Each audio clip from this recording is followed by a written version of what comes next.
Hey everyone, you've landed on PAX X TV, the web series all about aviation and the passenger experience.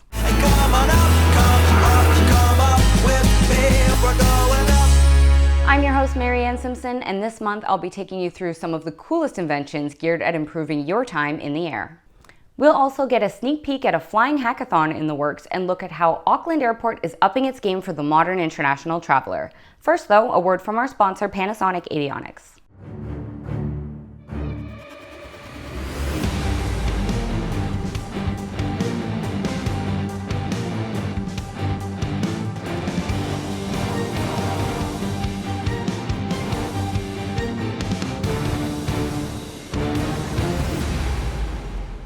Spring is in the air, and that means it's time for the Crystal Cabin Awards. Held in April in Hamburg, Germany each year, these awards recognize the most exciting innovations for the aircraft cabin. Among the finalists for the 7 award categories are plenty of concepts that could make air travel more fun, convenient, comfortable, and maybe even affordable in the very near future. Trolleys are a big theme this year, and while most passengers may think this equipment has little to do with them, a fully autonomous trolley from a company called Alltram could mean a lot less waiting around for snacks or shopping to roll your way. Also patrolling the aircraft aisles is this Crystal Cabin finalist. The Germ Falcon looks a bit sci-fi, and it really is, promising to destroy germs and bacteria in the cabin with ultraviolet light. With hygiene looked after, airlines may start to turn their focus to cabin ambience. That's why Zodiac Aerospace has impressed the judges so far with the signature scent diffusing system. The jury's still out, however, on how airline passengers will really feel about fragrances in such a confined space. Finally, imagine the aircraft window was actually a touchscreen device that provided you information without interfering with your in-flight movie. Well, French company Vision Systems did imagine this, and that's why they created the Smart Info Window, which is also up for a Crystal Cabin Award on April 4th. You can check out the Crystal Cabin Awards website for a full list of the 2017 finalists, and you can watch a video of last year's ceremony at the end of this episode. Next up, RGN contributing editor John Walton brings us his report on Auckland Airport in New Zealand. Auckland Airport, New Zealand's main international hub, has seen phenomenal growth in the last 2 years, with new travellers particularly keen on visiting Aotearoa, the land of the long white cloud. Well, it's a massive year for us, and we've just come out of the back of a very big couple of years. In fact, in the last 18 months, we've had a 50% increase in the number of international airlines servicing Auckland, probably the most extraordinary period of growth for us in recent memory. So for us, 2017 is very much a focus on building new capacity in our core infrastructure projects, as well as making sure we can manage the customers through that transition for what will be a significant period of work. But how does an airport meet the challenges of the future with the buildings of the past, including domestic and international terminals split into separate sites? We expected tourism to grow to New Zealand. I don't think anyone forecast the pace of growth that we've seen.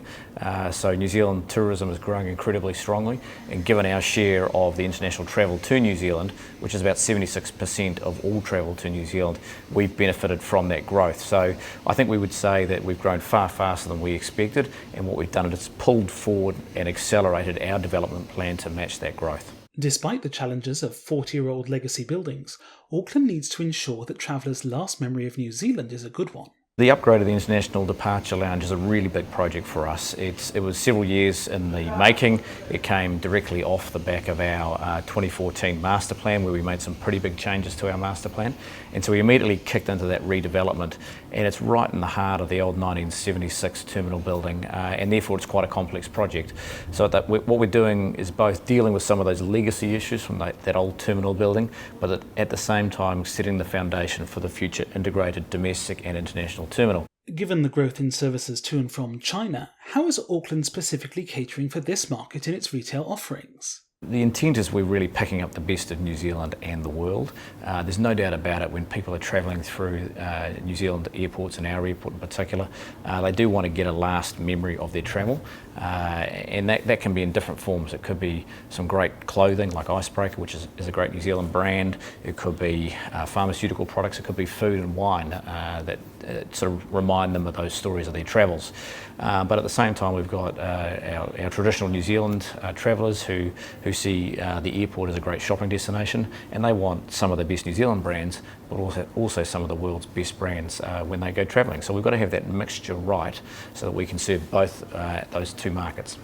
With new global visitors come new popular products, both for the inbound and outbound markets. Absolutely, that's a really big opportunity in the market for New Zealand producers. I mean, New Zealand is world famous for the quality of its food produce and also its health food products.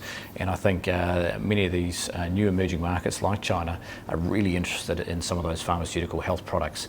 And it could be bee pollen, it could be colostrum produce, it could be, you know, even salmon and other elements that are derived from natural New Zealand produce. And so those are very popular in our airport, and so some of our retailers are specifically targeting those markets with those products, and they're going incredibly well. So that'll obviously be part of our future retail experience. Flexibility for the future will be key as well. 2 new Airbus A380 capable gates are being designed to also each serve a pair of narrow-body jets, while upgraded hard stands bring extra options for airlines, the airport, and its passengers. The past few years have seen a big spike in collaborations between travel brands and the startup tech world who are jointly looking for digital solutions to everyday travel problems. British Airways is one well-established airline that's tapping into this trend. The UK's flagship carrier has teamed up with a group of millennial entrepreneurs to set up Hack Horizon. The 3-day hackathon begins in Hong Kong, continues on a BA A380 flight to London, and finishes up in London City's Travel Tech Lab. The goal of this event, which is taking place in May, is to develop new products that will make travel safer, simpler, cheaper, and more convenient. Finally, March is Women's History Month. We like to celebrate the achievements of women in aviation every day at RGN, but this month will also be featuring some extra inspirational stories about female leaders in aerospace. Visit www.runwaygirlnetwork.com and click on the Lean Into Aviation column for a robust archive of these thought-provoking articles. That's all for this episode of PAX X TV. Be sure to subscribe to our channel, follow @RunwayGirl on Twitter, and tune in next time for more news on the passenger experience. It's a great day, I'm feeling good. Oh.